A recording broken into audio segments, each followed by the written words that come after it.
আমরা মুসলিমরা সর্বশক্তিমান ঈশ্বরকে আরবিতে আল্লাহ বলে ডাকি।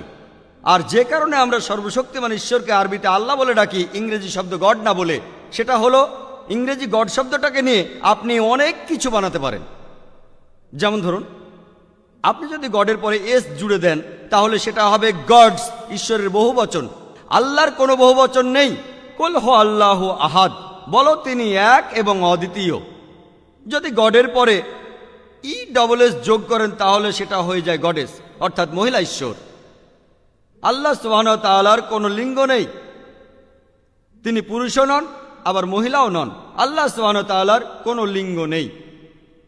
আল্লাহ শুধু একটাই শব্দ। যদি গডের সাথে ফাদার শব্দটা যোগ করেন তাহলে হয় গড ফাদার, সে আমার গডফাদার, সে আমার অভিভাবক। আল্লাহ আব্বা বা আল্লাহ ফাদার বলে কিছু নেই ইসলামে। যদি গডের সাথে মাদার যোগ করেন সে হয় গড মাদার। ইসলাম ধর্মে আল্লাহ মাদার বা আল্লাহ আম্মি বলে কিছু নেই, আল্লাহ শুধু একটাই শব্দ। যদি গডের আগে টিন শব্দটা লাগান তাহলে সেটা হয়ে যায় টিন গড, যার অর্থ নকল ঈশ্বর। ইসলামে টিন আল্লাহ বলে কিছু নেই।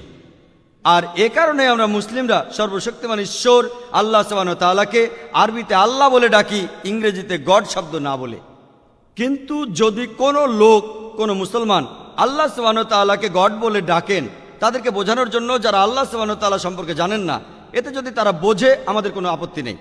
তবে এখানে সঠিক শব্দটা হলো আল্লাহ, ইংরেজিতে গড না বলে এই শব্দটা এক্ষেত্রে ভালো।